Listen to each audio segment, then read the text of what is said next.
All right. So, before we get into some of the questions, I just wanted to say, like, thank you for coming on. My It's, pleasure. how are you doing? You know, I'm doing great. that's great to hear. So, some of the beginning questions, like I usually ask, are, what really got you into reptiles? Like, what was your, starting point? Sure. It was all about my, just inherent love of animals. I just had to be. I had a menagerie growing up, and snakes were a part of that menagerie. Really, what it came down to. I lived in a kind of a rural area of what's now Silicon Valley, but back 60 years ago, it was orchards and just mountains and stuff. And the wildlife, and it still is today, the wildlife around here is amazing. So it's just a love that I had as a child with anything that I could get my hands on that was an animal of any kind, fish, lizards, even snails and insects. It's just everything I could get my hands on. And lucky for me, my parents were, you know, they were just fine with me having these That's animals. Yeah.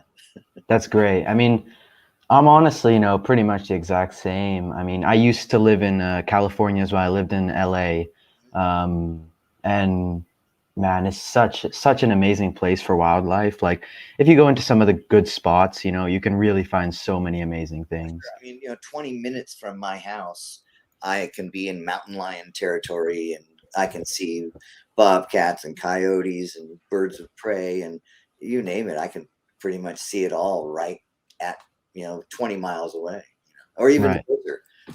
There are times when we even have like coyotes running around the neighborhood and stuff. So, That's really cool. I remember we lived in Santa Monica, really close to Topanga Park. okay. I don't know if you've ever been there, but that spot is like really well known for having like quite high diamondback populations. Sure. Yeah. So that was like, one of the highlights of my life was, finding those beautiful diamondbacks. Yeah. And I've never seen one in the wild, so I can't oh man, say that I've experienced that. But what I someday you will. Yeah, hopefully. That'll be great. Yeah, I'm yeah, out here yeah. on the West Coast, so it's kind of hard to, at least the East, I would love to see an Eastern Diamondback. They're just so beautiful and Such contrasting stunning, colors. Yeah. definitely. So, I mean, how long have you been keeping snakes now? I've probably been keeping snakes since, if you really want to think back, probably 50 years. Yeah. 50 years. Yeah, I'm 68 and I started when Yeah. I was probably 8 or 10. So, 60 years. Yeah. Yeah. Wow. I mean, how many of those years were breeding? mm, Probably the last 30. Okay. And like, if you had to say like your top 10 species to work with and like breed, what would you say? Um, ball pythons, boas. I love the colubrids, cow kings, the mountain kings. I love the tricolored kings are, some of my favorites. Yeah, I like the Burmese pythons. I think they're great too. Right. Do you work with Burmese pythons currently? Yeah, my big guy I had for about 13 years just passed away a few weeks ago. Sorry for the loss. Yeah, so That's a now I'm bummer. having to. I have another one that I'm growing up because I do educational presentations at schools and birthday parties and stuff like that. Okay. I need a big, impressive animal to really, you know, climax the program, if you will. And now that I don't have that, it's just like I'm in a. I'm having to change my whole, format on my program. And but yeah, that's the way it goes, and that's part of what we do. These animals live and die. Definitely. You know. Definitely, yeah. I feel like that's something that can often get like overlooked when people are starting and they maybe don't even like put it into consideration. I know when I was, first starting out like 10 years ago, that's something that I didn't really like consider as like, these animals don't live forever. Yeah. So, it's a real bummer when it happens, especially for one of your long-term animals, Oh, but yeah. it's part of life, part of life. Yeah, it is, and that's just and you just pick up the pieces and move on, and and make the Definitely. best of it. Yeah, yeah. So, I mean, currently for this year, what are your ongoing projects or stuff in the incubator? Like, what do you have going on so far? Sure. Yeah, it's not been a year of big numbers. I think I've only had 10 clutches or so. And but I'm really focusing on the Pied Clown project. So just about every clutch that I'm producing this year is either Pied Clown, Het for Pied Clown, Het for Clown, Het for Pied. Uh, yeah, it's all about in a sense, the Pied Clown project with me now. That's a great combo. I personally have never had the pleasure of working with either of those morphs, um, Oh, you should. but definitely something I would love to work with in the future. One of my favorite combos would probably be the sumo pieds. I mean, those are just Mm-hmm. something else. Now, sumo pied is it's not a super black pastel and it's not a super cinnamon, right? What is the sumo? I honestly don't know. There's sumo pies, there's some other combos that have sumo in it, but like I've never heard anyone talk about what goes into the Right. sumo. Oh, okay. So yeah. Yeah. I can't keep up with every morph out there. I just can't. Oh, that'd be impossible. I don't think anyone can, honestly. I mean, maybe some of the guys like Brian Barczyk, Kevin McCurley, but Maybe. Yeah. even then I would not I put my money on it. I don't even consider it. I work with the animals I work with, and yeah, I have a basic understanding of just about, just like the rest of us, about all the morphs and stuff, but or at least as many as this brain can remember. Definitely, But I definitely. don't work with a lot of them. It's really narrowed down to about 6 or 8 morphs, and that's about it. But mainly Yeah.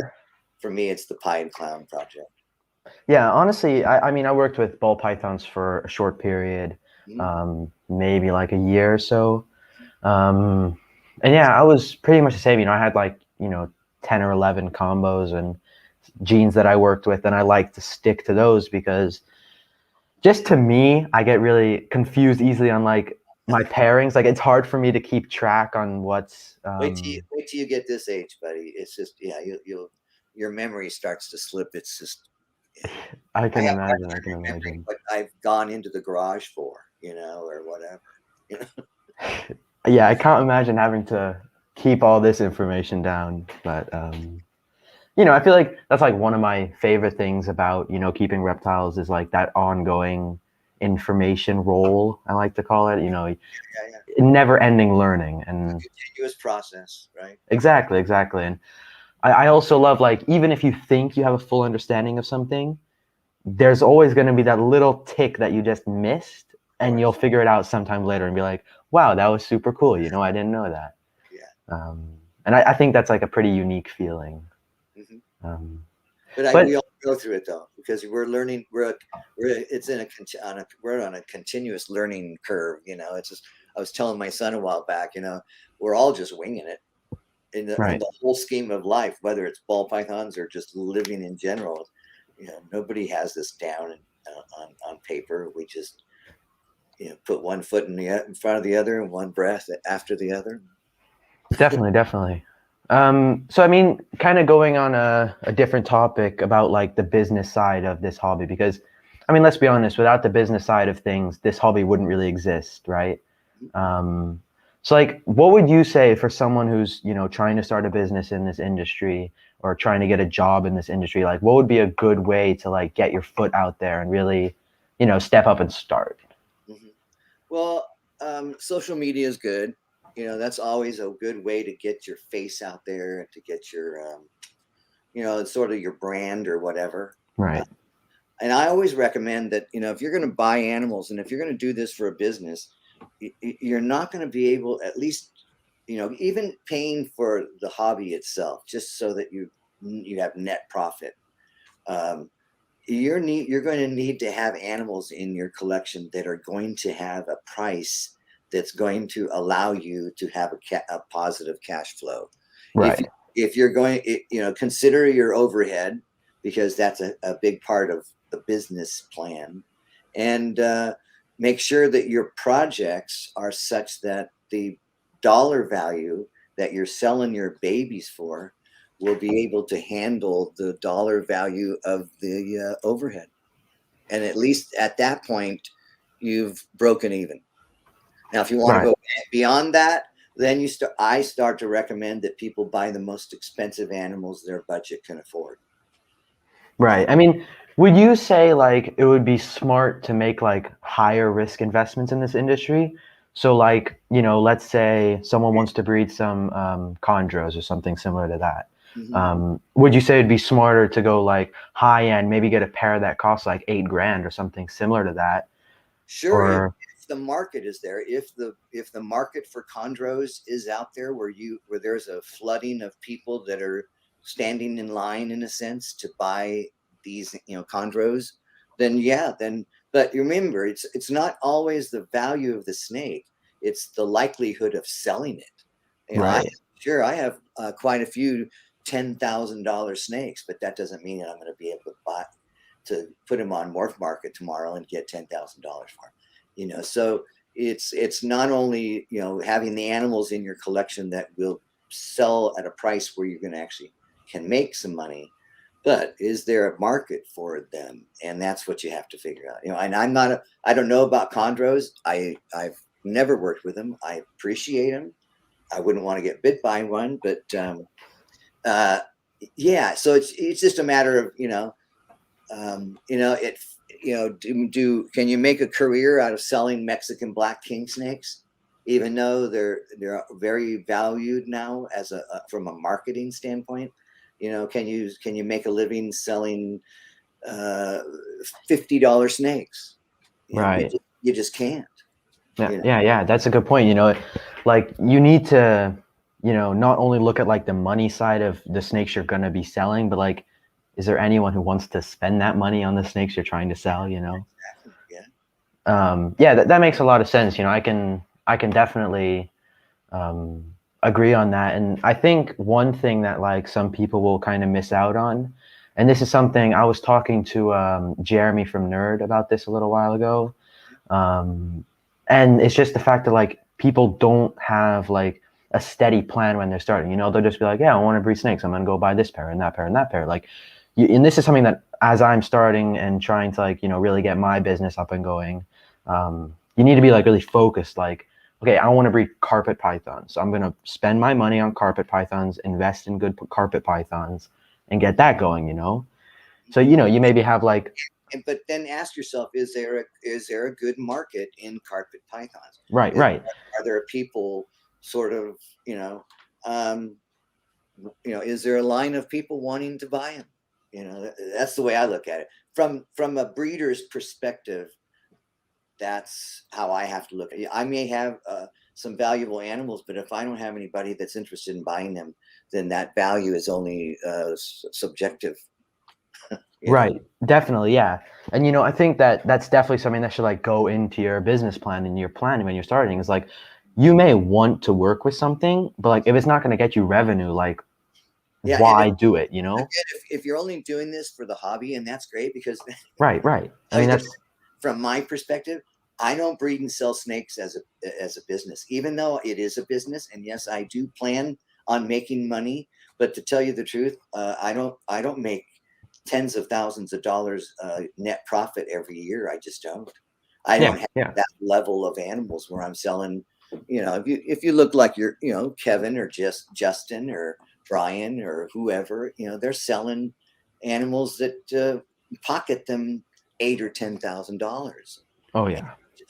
So you can start to work against your overhead pretty easily when you're selling snakes for, let's say, $1,000 or even $2,000. But yeah, if you're selling, $50 pastel ball pythons, or in that realm, because you're a beginner, then maybe you're going to pay. You're going to pay for your hobby, and that's great because there's just not too many hobbies where you can actually say they pay for themselves. Fishing, Right. it's For not. sure. Hunting is For and sure, for sure. you just start yeah, naming them, and most of them don't don't pay for themselves. Well, snakes can, and that's the best way, in my opinion, for beginners. The best way to start. Don't think that you're going to be making, you're going to be the next Justin or the next Kevin or Barcheck or whatever, because they've been doing this for 30 and 40 years, and they've already been through the hard times of figuring this out, and Right.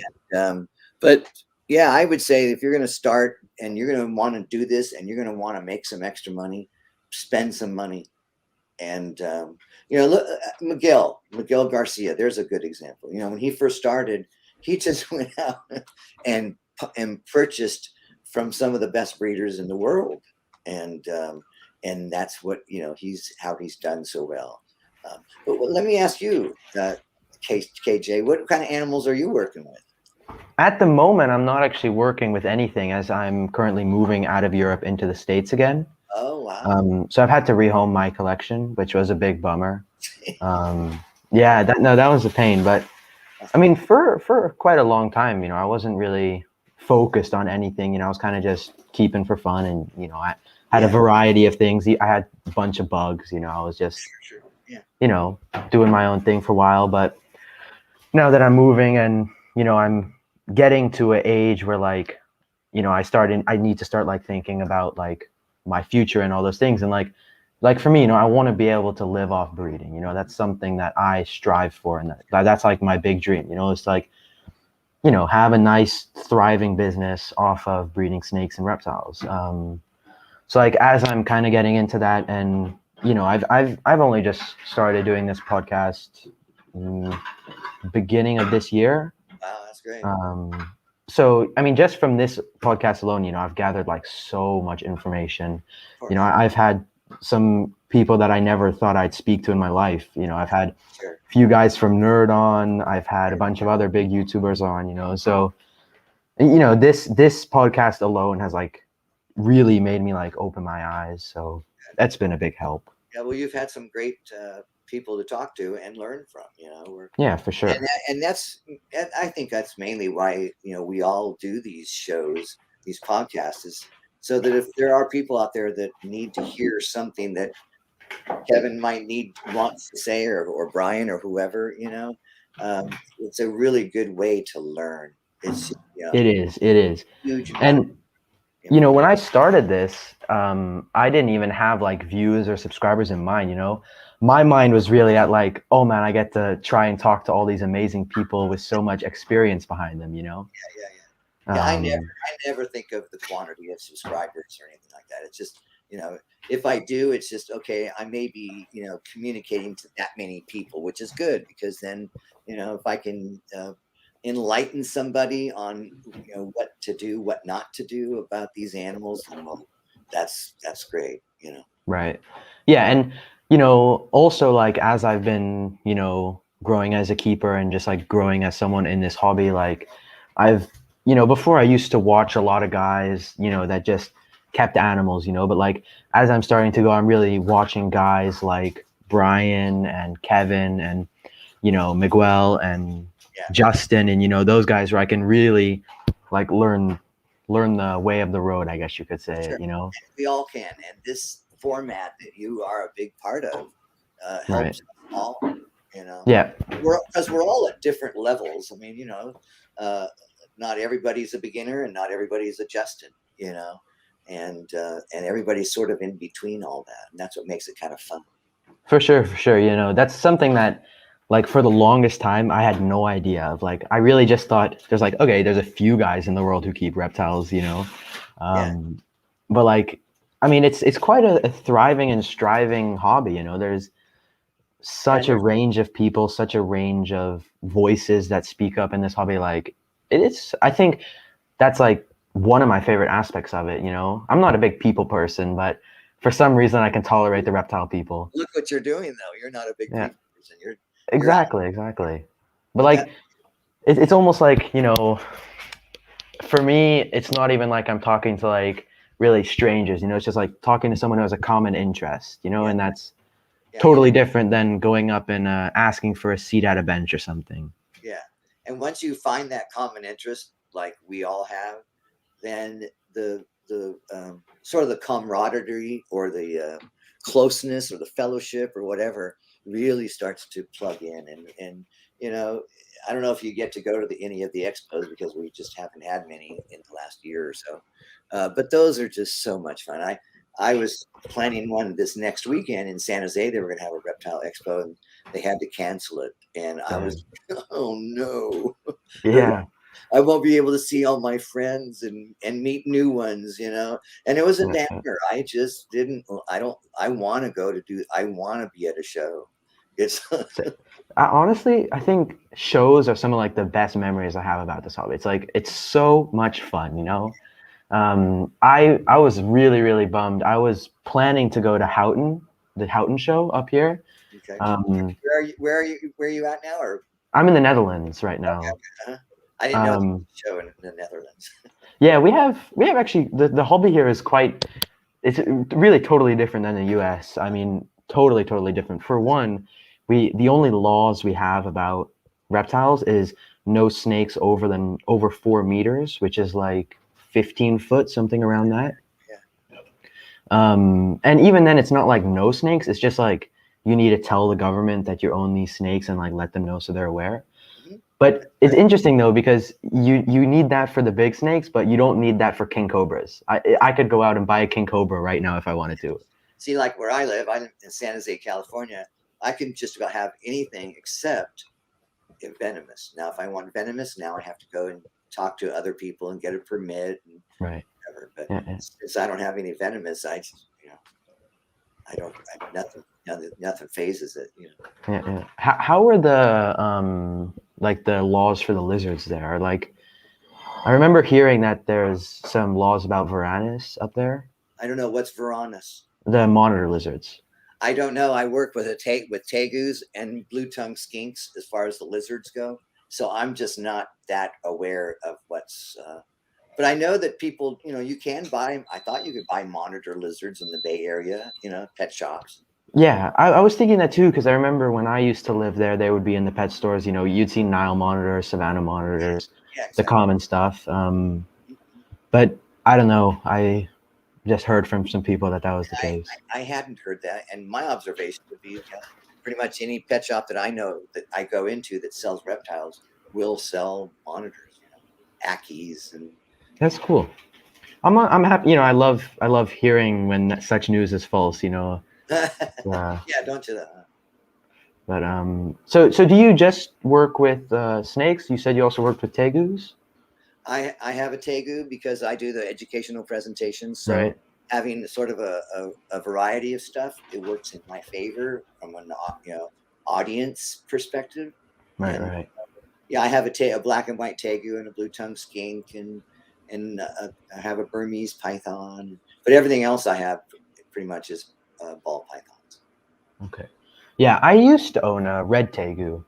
Oh, Um, they're great. They really are something else. I just love mine. It's just, and the way I work them into my presentation is, it's all about having fun. So I have people come up from the audience to be kissed by a lizard, but I actually blindfold them before when they get up to the table that I'm working from, and so the only people that know what's coming out of its container that's going to be kissing this adult is the audience.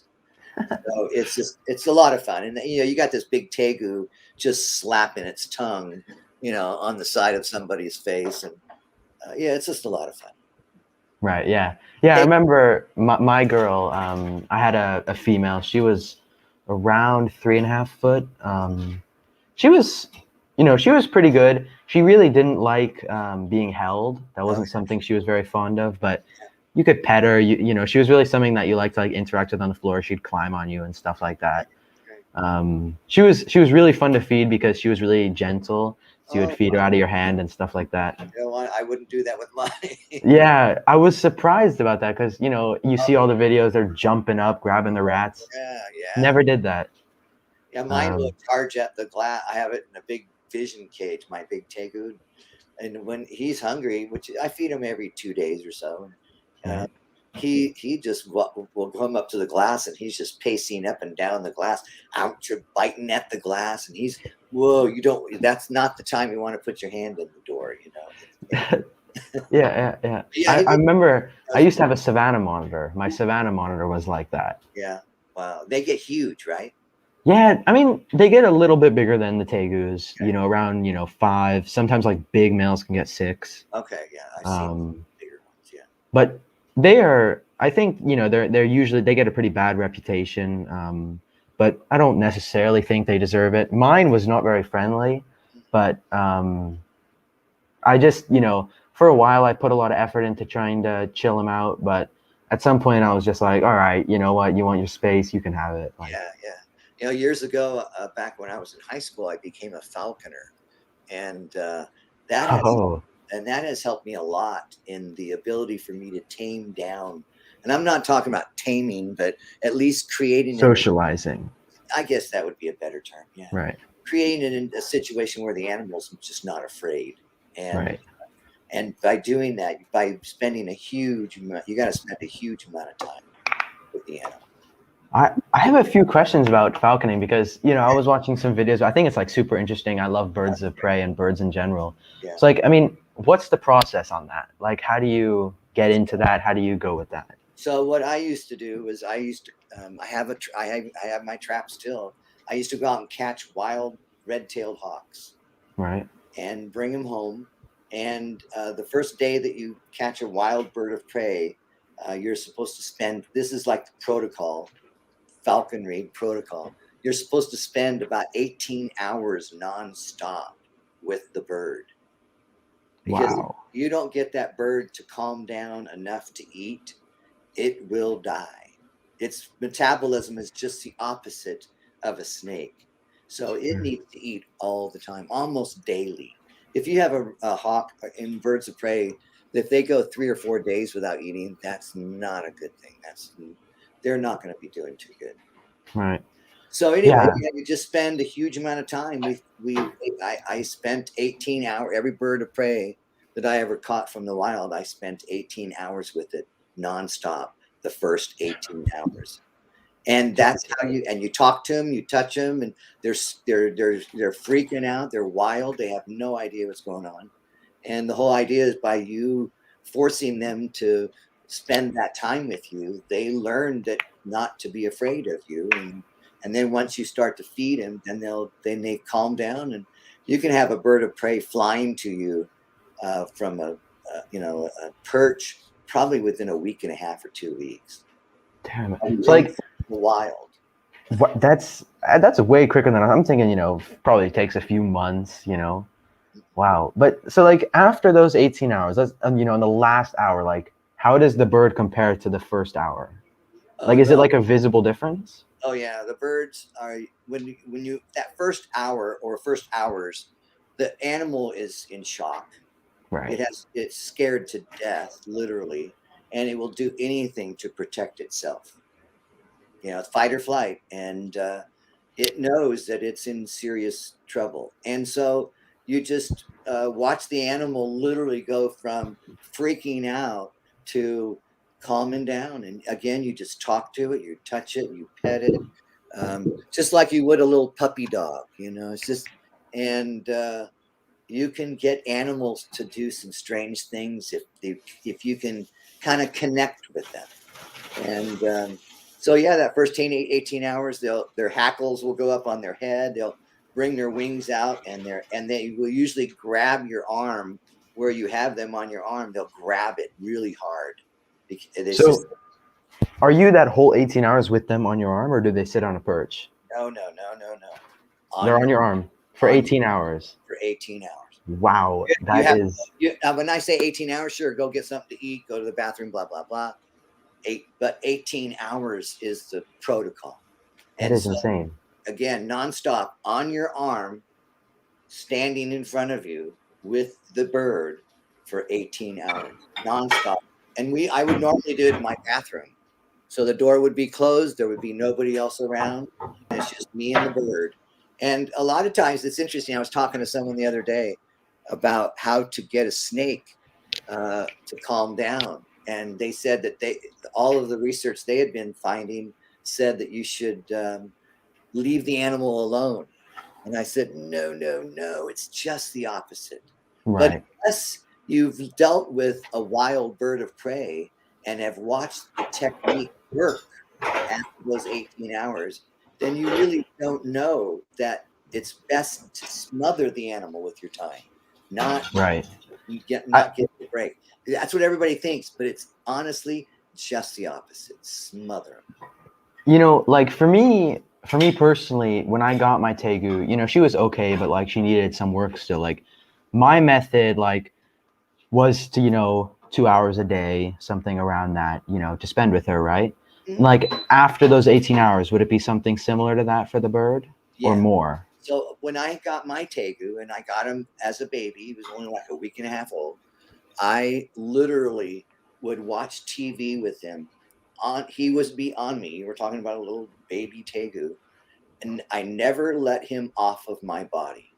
I would sit on the couch, watch TV for hours at a time with my little Tegu crawling all over me, and always touching and holding because remember now when I have a Tegu, the only reason I have a Tegu is to be into is to be a part of my reptile programs Right. presentations. So I have to know that this Tegu is so comfortable with people because the last thing I need is for a Tegu to bite some 3-year-old kid at a preschool, you know, Right. and Yeah. we just don't need that to happen. So I need to make sure that my animals are bulletproof, and they're not. And so I can honestly say that over 50,000 children have now touched and handled my animals, and we have never had a single issue ever. 50, That's way over 50, and I can just do the math is real simple, but yeah, over 50,000 children. I'm not even counting adults, but 50,000 children. We've never had a single issue ever. And at my yeah. programs, I let every animal go, and it's just a big free for all. We just have animals, uh, uh, tegus on people's shoulders, snakes wrapped around people's necks. Have you ever seen my videos showing that part of my presentation? I'm sure I have. I can't think of any off the top of my head, but I'm sure I have. My program is a total hands-on experience. It's Yeah. total hands-on. That's really that's something I would love to do as well.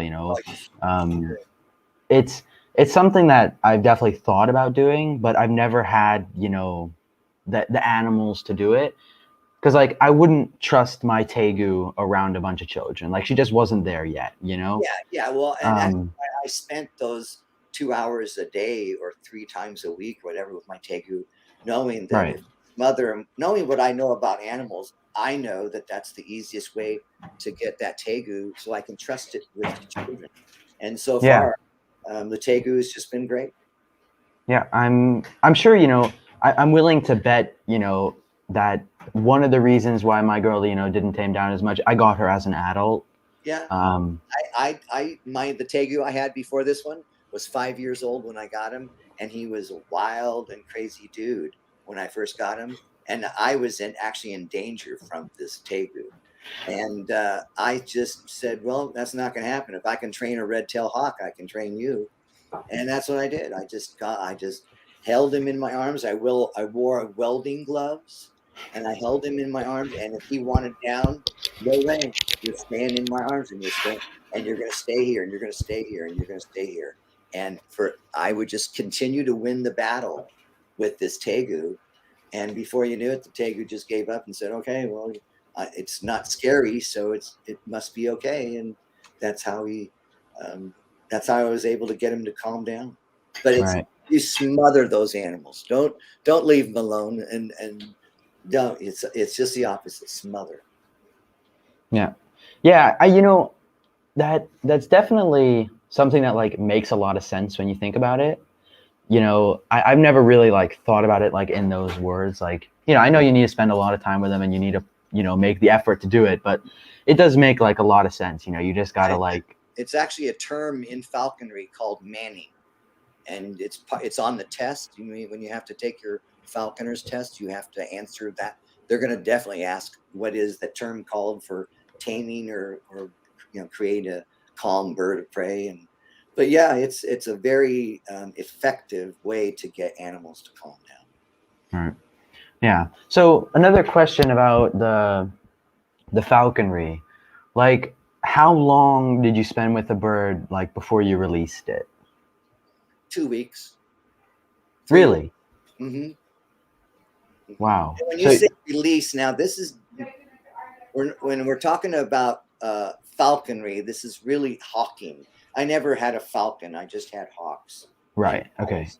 So that's a little different story. When you're working with a falcon, since most falcons are bird eaters, you're actually going to release the bird in the air and train it to what's called a lure. That's what you do with Right. falcons. Now with hawks, you don't do that. You carry them on your arm. You walk out into a field. You see a rabbit. The bird sees the rabbit, and you let it go to get the rabbit.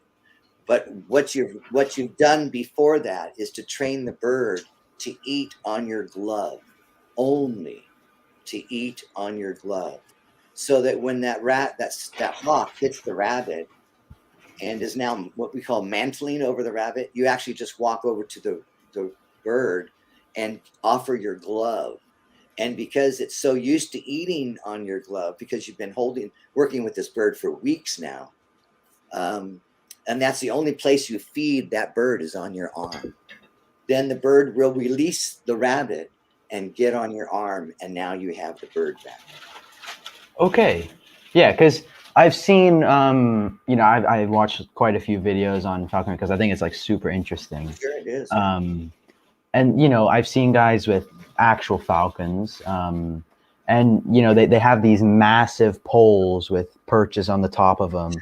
that they hold up real high, and Yeah. And if you go all over the world, it's a world, it's an international sport, if you will.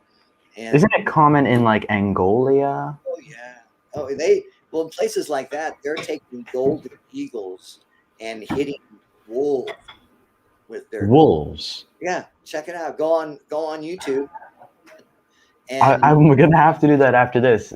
golden So eagles hitting wolves in Angola or wherever. I don't know. Yeah, is it? and here.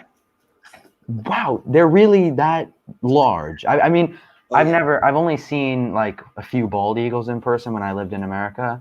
I've worked with a few species of owl, Mm-hmm. like, personally worked with them. Owls, I love owls. Yeah, They're they're kind of really fun. yeah. I take a bird. I'll take a hawk over an owl. Owls to me are just kind of yeah. They're Owls seem a little bit like ball pythons, and yeah, hawks are like corn snakes, more active, yeah, yeah. That's right. but owls, for me, the thing that I liked about owls and the ones that I worked with was, with a hawk and a thing like that, like, you need to wear a glove, otherwise you're gonna get hurt, I'm guessing.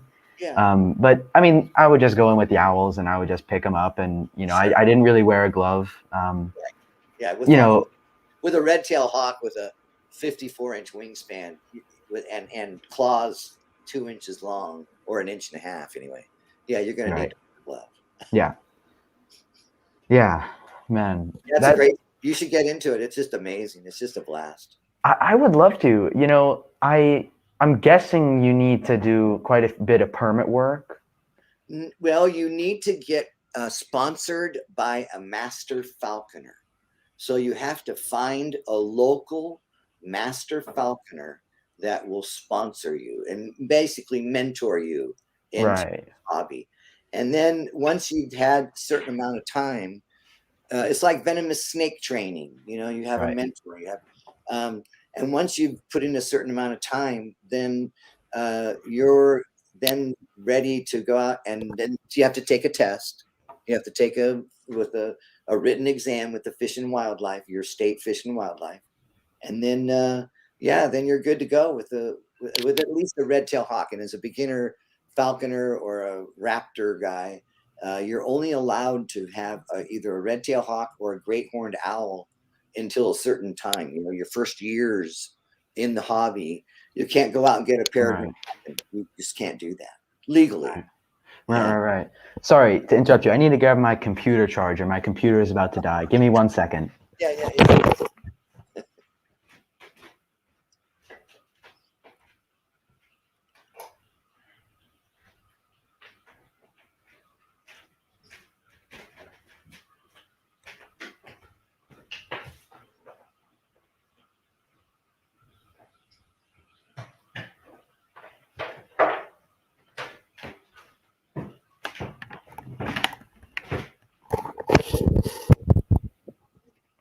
All right.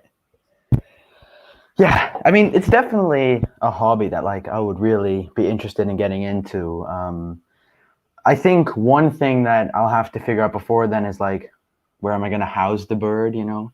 Yeah, and that's what you Um, do. You have to make sure that not only do you have to take a test, but you have to have a fish and wildlife person come to your house and inspect what's called the MEW, MEW, and that is where you house the bird. And the fish and wildlife guy, before he checks off your name as a beginner, bird of prey guy, you have to pass the test, not only the written test, but where you house the bird. They have to know that you're going to take care of that bird well. They don't right. take catching wild birds and then treating them like dirt. They want to make sure that you, as a handler, know what you're doing and know how to do it so that the bird is protected. And that's really why they I do it. think that's great, though. I think that is Right? a good thing with such an animal, you know? Sure, of course. I Um, so with falconry, is it only done with wild caught birds or also, captive bred birds? Oh, sure, captive bred, hybrids. They're doing all sorts of things now. They're taking Really? peregrine falcons and artificially inseminating them with sperm from other falcons to create hybrids between like gyr falcons and peregrines. You know, Hmm. they're doing things like that. That's good. That's Yes, crazy. a lot of the birds that a lot of the master falconers are using are birds that are not wild. They're actually born and bred in captivity. Right. Just I'm guessing that's because like they can save time or what? not only that, but they get the bird they want, not Right. That makes the sense. bird that they catch, and that's a big difference too. Yeah, yeah. That makes a lot of sense. Yeah. And like have you I don't know how many birds have you personally caught? Uh, 7, maybe 10. I've Okay. had red tails, I've had great horned owls, and sparrowhawks, and red-shouldered hawks. So probably 8 or 10. Okay. Yeah. And like I'm under the assumption that like at some point you do end up like fully releasing the bird and back into the wild. Mhm. So if you catch a wild bird, then because it's been in the wild and knows how to hunt for itself, you can actually let them go. But if you catch a bird that's not from the wild and you want to let it go, you have to what's called hacking back. And you create a situation where you take the bird out into the field and you feed it on a board. And then you take it out into the field and you feed it on a board. And you do this repeatedly for, let's say, a week or so. And then you take the bird and let it go, but keep the board there. And then on a day-to-day basis, just walk out into the field or orchard or whatever you're doing and just put meat on the board, and the bird Okay. will take the meat. And now progressively it will start getting hungry before you put meat on the board, and it will start hunting for itself. And that's when you start leaving meat on the board and the meat is left, then you've done your job. Okay. So That then makes you know, sense. and you're creating a situation by being hungry, but by providing food for a little while, you're allowing the bird to survive during that transition period. All right. Yeah. I mean, I think it's such an interesting hobby. I think it's, such a different thing to reptile keeping. Sure. And And I another mean, I don't know about you, but me personally, like reptiles and animals are my only hobby. I don't really do anything else. That's it. Um, That's all I do. Ask my wife. Ask so, everybody that knows me. Yeah, it's just my life. right. The So, other I thing mean, that's really interesting is racing pigeons. racing pigeon, that's a thing? Yeah. Oh, it's great. That's, I got to look into this bird stuff, honestly. Competitively racing pigeons. I did it for 25 years. Competitively racing pigeons. I Ever mean, I know they do like, I don't know if this is the pigeon racing, but I've seen like captive pigeons like fly over us, Mhm. and land near us and rest near us and stuff like Yeah, that. Is that pigeon racing? no, not at all. What is Pigeon that? is when you put your birds, you take them down to a clubhouse, you put a rubber band on their leg that has a series of numbers on them, and then you put them in these crates along with other pigeons, and then those crates go onto a truck that can handle, let's say, 2,000 pigeons, and they drive those 2,000 pigeons 300, 400, 500, 600 miles away, all 2,000 of them, and then let them go all at the same time. And And then they fly home. and they fly home. And they're How all much? flying to different lofts or different locations. And so Right. then you have to start using the distance as part of a handicap in a sense, because everybody lives at different distances from the release point. And so you have Right. to compensate from, I might live 283 miles from the release point, but the guy in another town over here might live 293 miles from the release point. So he has to get compensated for the further distance that his pigeon had to fly. But it's kind of complicated, but it's just another one of those things. It's just an animal that you can house and not only let it go, but you can take it hundreds of miles and then actually compete with it. Right. In I a, like, I'm not a big fan of like things like rodeos and stuff like that. That just seems unnecessary and really only for people. But, things like falconry, like that not only is fun for the person, but it benefits the animal. They get a warm space to live, food. why they exist. Right. So I mean, things like this I really enjoy because, it's not bad for the animal, it's good for the animal, Yeah. and it's still super fun. Yeah. But going on like a completely different topic here, what are some animals you would never keep and are completely not interested in, and some animals that like are your dream animals and that you really want to keep? Well, let's go with the dream animal first. All right. That's the easiest one. I would love to have a mountain lion. A mountain lion. Yeah, that's what I would love to have. Okay. I mean, is that like permit? Like, can you get permits for that in I don't California? know. It's not like I'm going to have one. I was a vet tech for 9 years, and I worked at an animal hospital that specialized in exotics. So I used to actually work with mountain lions when I was in college, and they are just the neatest, biggest, just lovingest cat there is. They're just sweet, sweet animals, Hmm.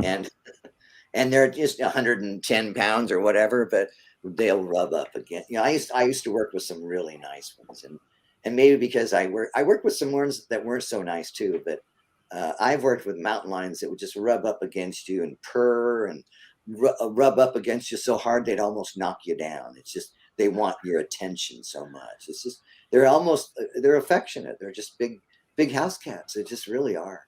That's cool. And I cheetahs are the same way. cheetahs, really. Oh, sheesh. Cheetahs are better than house cats. That's Well, cool. have That's you ever? interesting. Oh I, God, is it like? I more mean, like I a dog. know. Cheetah is more like a dog than a cat. Really. Oh yeah, they're just they love on you. They lick your face, but you don't want them to do it too far, too hard because their tongues are like say Right. 80 grit They'll paper. cut Yeah, you. they'll just rub you raw. Yeah, Yeah. Yeah. I mean, I know with like tigers and lions, or at least under my assumption, like even the friendly ones always have something that can like snap in them or something similar sure, to that. that could happen. I think you have to realize that with just about every animal you work. Right, right. I mean, even my boa constrictor, who was the sweetest thing, got me so Sure. many times. Yeah. Yeah. Um, When you're working with animals, there's certain assumptions you have to make, and that's one of them. That right, this animal is not a human being. It doesn't know. It doesn't communicate with you. It can't do. It can't understand completely. You know. But if you read the body language right, if you understand uh, certain characteristics about animals, and I'm sure you do, most people that do this learn that. That most of us are whisperers in our own little way. And but yeah, the big cats. I've worked with. I worked with a 6-month-old African lion that was just the neatest little thing. But yeah, it's always been animals, animals, animals. Right. Oh yeah. I mean, I remember when I was a little. I mean, I don't remember, but my mom's told me stories when I was a little baby. Um, I didn't have like toy cars or anything. What I would do is I get little plastic animals and make a mini zoo. Stuff like that would be my thing. Mhm. Well, yeah, we'd go Um, out in the backyard and catch butterflies and oh yeah. have snail races. You got people that have had snail races, right? I remember we used to do slug races. Yeah. Yeah, Yeah. same thing. Yeah. Yeah. Yeah. Yeah. I mean, it's interesting when you start thinking like on your beginning in this thing and like how much you've grown. I think that's like such a fun thing to do is like, man, I was there, I started there and now I'm all the And way up here with all this if you knowledge. hadn't started there, you wouldn't be where you are now. Exactly. And Think about it. You've been doing this your whole life when you really think right. about it. Yeah. Yeah. Yeah. I mean, me personally, like I've been, personally keeping reptiles for around 10 years now. How old are you? I'm 15. Okay. Yeah. So 3/4 of your life, you're going to be able to say someday when you're 50 and 60 years old that you've had reptiles through, since you were 5 years old. You know. Yeah. I Yeah. mean, And that's pretty common. I hear it's the same with me, same with just about everybody I know in this hobby oh that yeah. started when they were kids. You just can't get away from it. Yeah. I mean, I I don't even, even though when I was below 5, I didn't like personally keep, Mhm. like, I still liked them. I was like, that was my only thing I really liked. Um, but I feel like, always pretty grateful about this fact is I hear like even my close friends who aren't in this hobby, like, you know, stressing out about, what are they going to do when they're older? Where do I want to go in life? Like, what's my plan? Like that's something that's like always been so clear to me, which like I feel like really grateful about. It's like I know exactly where I want to be. Sure. Yeah, Um, I'm literally living my dream. Since I was 5 years old. This is exactly, I mean, not me exactly, but this is what I've been groomed for my whole life. right. I know that, and that's just, um, yeah, and same for you, and everybody else out there that's watching. Yeah. Yeah. I mean, do you only do your reptile stuff as your full income, or do you also have like part-time jobs and It's my only full, reptile stuff? only reptiles. That is like your main income from breeding, or mainly from the educational stuff? Yeah, yeah. That's That's what pays my bills. So keep that. I that. mean, that's something that's so amazing to me when I talk to people who have this. Like, you're And living your dream. Like, how often do you get to see that? and you and I have mentored other people to do what I'm doing, just not locally, because I'm not going to create my own, uh, my own competition. But yeah, if you ever need any help with anything, or if just I always tell people that I'm mentoring, go onto my website, plagiarize whatever you want. Don't take my pictures, my photos. Use all the text you want, make it exactly or make it your own, but use my text as a sort of a starting block, if you will. And Right. yeah, I have one guy, and I can't even remember where he's from, Michigan or Wisconsin, a good friend of mine, Kevin, that he started doing these shows about, I don't know, 4 years ago or so, and now he's probably doing 20 to 25 programs a month now, and he could probably quit his job and retire, and he's probably 40. Wow. Yeah. That's amazing.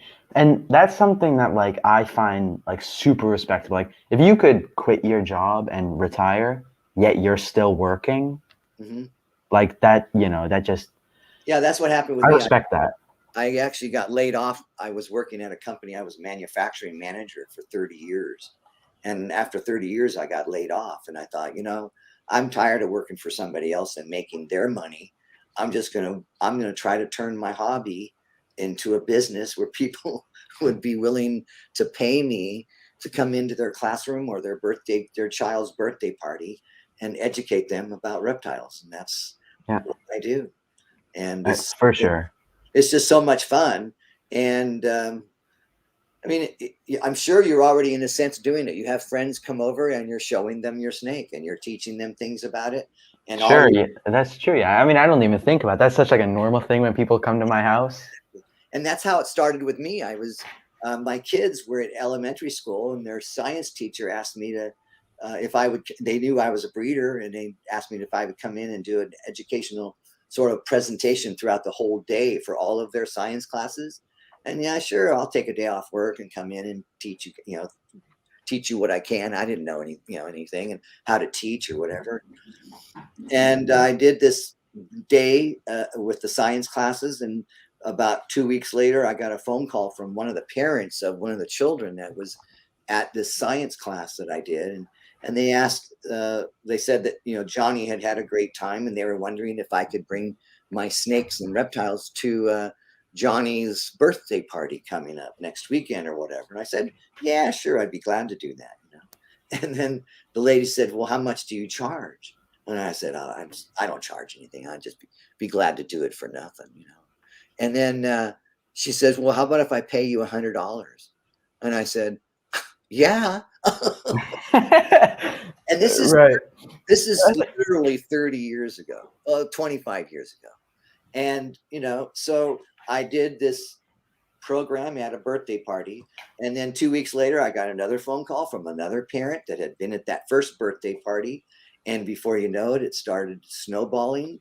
And so when I got laid off my job, I just started going out and really working it. And I was really doing cold calls, which I would walk into a school uninvited, unannounced, and introduce myself. And I usually had some animals with me. And before you know it, I'd start getting doing educational programs at schools. And now we're doing a few hundred of them a year. Wow. That's, I mean, that is just, I mean, that's, this is something that I think about a lot, is like how such a small thing can make such a big impact. Yes. I mean, for me, like that experience would probably be like, I met a guy at a pet store, my local pet store. I walked in there, I wanted like a fish or something like that, this is before I kept reptiles. Sure. I walked in there and the guy said hi, and I saw like this little Puebloan milk snake, an albino. I saw it, and I was like, can I hold this? He was like, yeah, okay, but it's gonna bite you. It was like a little baby, squiggly diddly baby, Babies, even adults, are squirrely. Oh yeah, but this baby, he let me hold it, right? As expected, I got bit. And like I don't even remember how I felt. It was such a thing, I was just like, okay, I like this. Can I get a bearded dragon? And that was my first reptile. You like that? You like that? Right. Because in the beginning, my parents said no snakes. Yeah. Right. They didn't. It wasn't because they were scared of them. They love snakes. They didn't want to feed the rodents. Sure. So they said no snakes, and man, for the first like 7 years, I was not allowed any snakes. But I mean, even though I couldn't own them, probably like 75% of my research went into snakes. Sure. Because like, snakes were like my thing. I really like snakes. So I don't know. I just love thinking about those tiny moments in your life that like impacted such a big part of your life. Oh yeah. If you can grow up and live with a hobby or hobbies, your quality, in my opinion, your quality of life is going to be, it's that opportunity for the dream come true, because you're living, your hobby. Right. Snakes or fishing or playing pool or whatever it is, especially if it's snakes or reptiles. But right. Yeah, it's great. It's just a great time. I'm just having a blast. Yeah, it's fun, man. I don't know if you have any more questions. Where we've hit the hour mark, we could probably wrap it up soon. I don't know if you wanted to talk about anything else with me. No, I think it's great that an hour is a good time to cut it off. Yeah. All right. Well, Thanks for coming on, man. It really means a lot. It was great talking to you. It was my pleasure. Had a blast. Okay, good luck. And if you ever need any questions answered about doing the reptile presentations, just let me know. I will, man. Thanks a lot. All right, man. Take care. Thank you. Yo, bye. Bye-bye.